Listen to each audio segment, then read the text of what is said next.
1970, Pacific Coast Highway. A college freshman stands helpless next to a flat tire. No spare, no cell phone. Then, a green Pontiac with a strange custom roof pulls over. The driver isn't just a stranger. He's the most famous man in America. But what happened next, inside a quiet gas station, wasn't a celebrity encounter. It was a silent lesson on character that took this kid 30 years to fully understand. Here is the story. Summer 1970, Pacific Coast Highway, California coastline. The ocean stretches blue and endless to the west. Hot sun, empty road. The kind of afternoon where the asphalt shimmers and the air feels thick. David is 18 years old, USC freshman, first year of college. He's driving south on PCH in an old sedan. Nothing fancy. Hand-me-down from his uncle after his father died. The car isn't much. Scratched paint, worn seats, radio barely works. But it runs. Gets him from campus to wherever he needs to go. Until it doesn't. The car starts pulling hard to the right. David slows down. Feels wrong. Pulls onto the shoulder, puts it in park, gets out. Walks around to the passenger side. Flat tire, completely flat. Rubber sagging against the rim. He stares at it for a moment, then pops the trunk, looks inside. Tools, some old textbooks, a jacket. No spare tire. He forgot to check before leaving campus this morning. David stands there, looks up and down the highway, empty in both directions. One car passes, doesn't slow down. Then another, same thing. Nobody stops anymore. Too risky. Too many stories about hitchhikers, about scams, about danger. He's trying to figure out his options when he hears an engine, slowing down, behind him. David turns. A station wagon pulls onto the shoulder, green, 1970 Pontiac Grand Safari, big vehicle. But something's different about it. The roof. It's raised higher than normal. Custom built, like someone needed extra headroom. The heavy door opens. A man steps out. Tall, early 60s. Sunglasses, cowboy boots, blue jeans, button-up shirt. He walks slowly toward David. No hurry, confident. David recognizes him instantly, freezes. John Wayne. Wayne walks up to the flat tire, looks down at it, then kicks it once with the toe of his boot, testing it. The tire doesn't move, completely dead. Wayne shifts his toothpick to the corner of his mouth, looks at David. Looks like she quit on you, son. David's brain stops working for a second. He's talking to John Wayne, on the side of Pacific Coast Highway. This isn't real. Can't be real. Yeah, flat tire. And I forgot the spare. Wayne looks at the tire one more time, then directly into David's eyes. Doesn't ask if David needs help, doesn't offer, just states what's going to happen. Well, staring at it won't inflate it. Wayne nods toward his wagon. Pull it off and toss it in the wagon. I'm taking you to town. Before we continue, quick question. Tell me where you watch from. Let's see which state has the most Duke fans. Wayne steps back, folds his arms, leans against David's car, watches.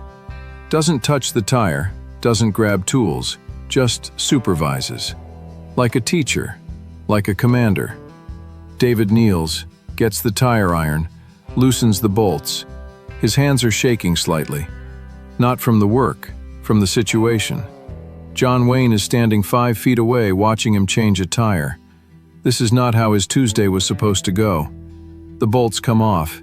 David pulls the flat tire free, carries it to Wayne's wagon. Opens the back, loads it in. Get in. David climbs into the passenger seat. Wayne starts the engine. Pulls back onto PCH, heads south. Inside the wagon, it's quiet. Air from the open windows, sound of the engine. David sits rigid. Doesn't know what to say. What do you say to John Wayne? Wayne drives steady, not fast. Comfortable speed. After a minute he speaks. You in school? Yes, sir. USC. Freshman. Wayne nods. Good school. What are you studying? Business. My father wanted me to get a degree. He worked construction his whole life. Never went to college. Always said I should. Smart man. David looks out the window. He died 6 months ago. Heart attack. 48 years old. Wayne doesn't respond immediately. Just drives. Lets the words sit. He see you get accepted? No, sir. He died 3 weeks before the letter came. He worked extra shifts for 2 years to save money, so I could afford tuition. But he never got to see me actually go. Wayne's jaw tightens slightly. He knew you'd get in. Maybe. I hope so. They drive in silence for another minute. Then Wayne asks, "That his car?" "My uncle's. He gave it to me after the funeral. Said I'd need it for school. It's not much, but it's something. More than nothing." "Yes, sir." Wayne glances at him. "You nervous?" "About what?"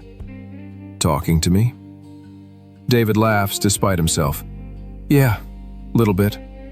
"Don't be. I'm just a guy who stopped for a flat tire." "You're John Wayne." "That's just a name Hollywood uses. My friends call me Duke." David doesn't know what to say to that. Wayne continues. "What do you want to do after college?" "I don't know yet. Maybe business, maybe law.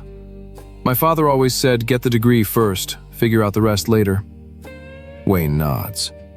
"Good advice. Take your time. You're 18.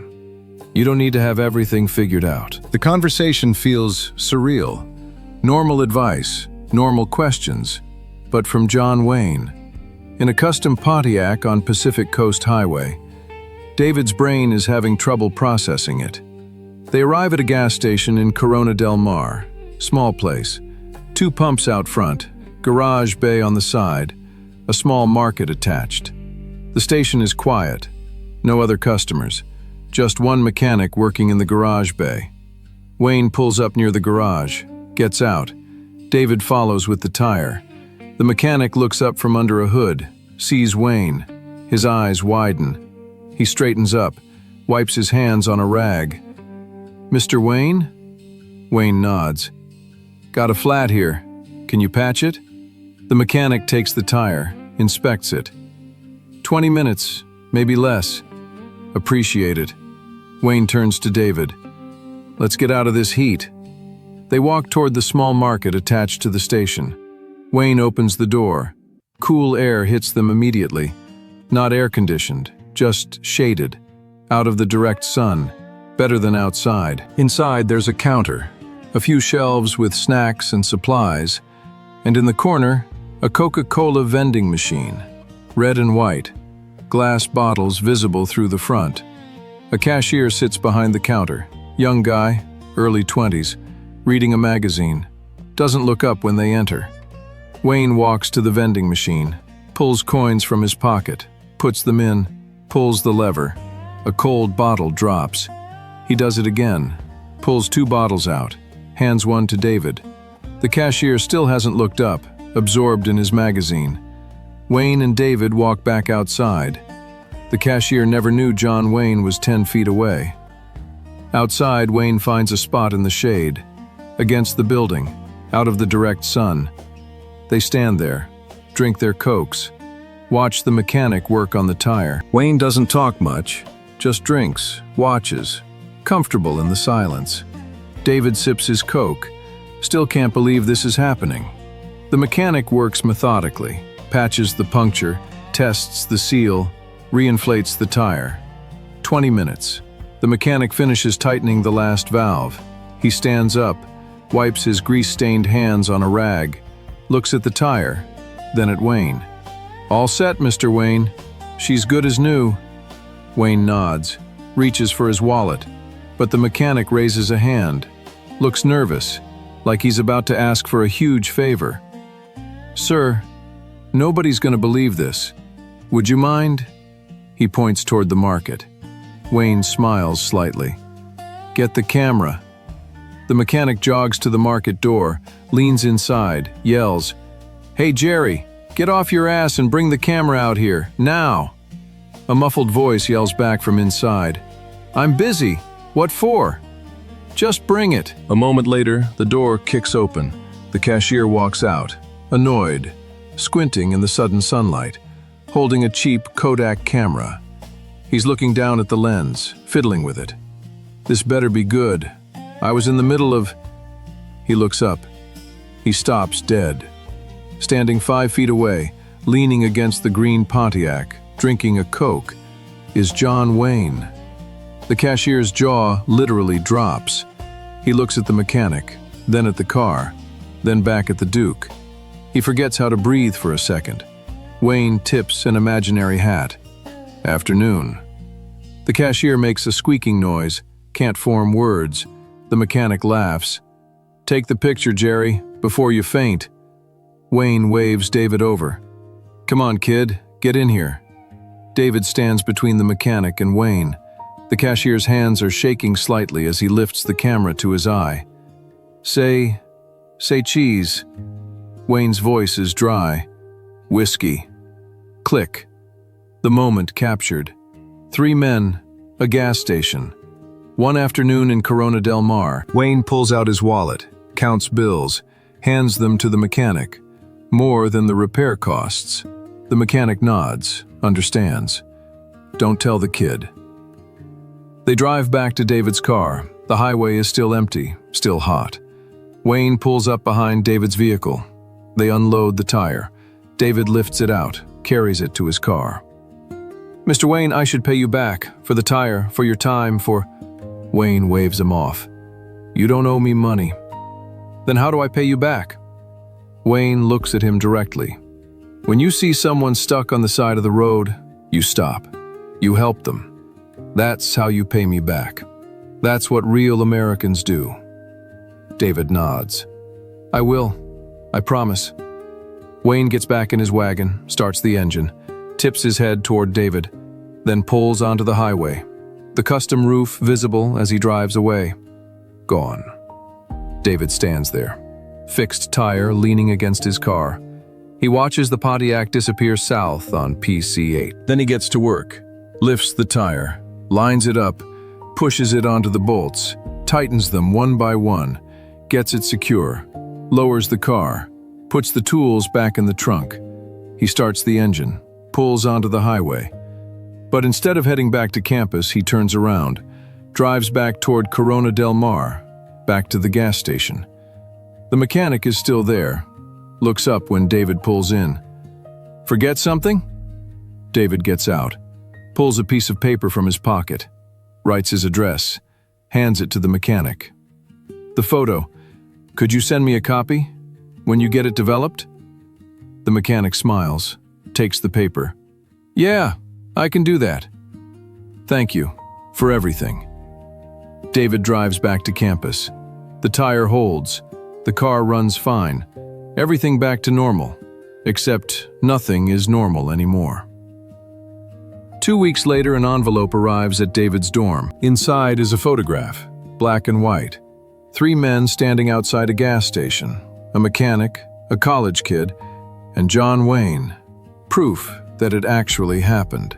David keeps that photograph for the rest of his life, and he keeps his promise.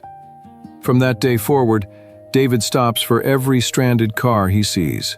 Flat tires, dead batteries, out of gas, overheated engines. Doesn't matter. If someone needs help, he stops. For 30 years, 1970 to 2000, 3 decades, hundreds of people. He loses count after a while. Every time someone tries to pay him, he says the same thing. "Just help the next person you see. That's how you pay me back." Some people understand immediately, some don't. But David plants the seed, one person at a time, the way John Wayne planted it in him. That's the story. 1 flat tire, 1 hour, 1 photograph, and 30 years of service. All because one man stopped on Pacific Coast Highway when he didn't have to. Here's what that teaches us. Help doesn't need recognition. Wayne didn't call photographers, didn't tell anyone, just stopped for a kid with a flat tire, bought him a Coke, paid for the repair, drove away. 1 act, one afternoon. Changed how David saw the world. Changed how he lived for 30 years. That's real legacy. Not what you do for cameras, what you do when nobody's watching except one kid who'll never forget.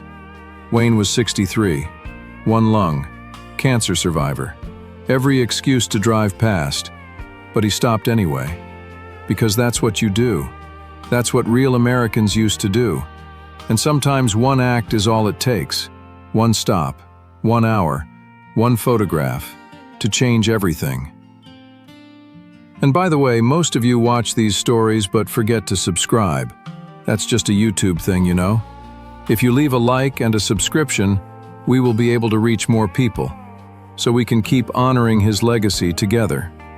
As you know, they don't make men like John Wayne anymore.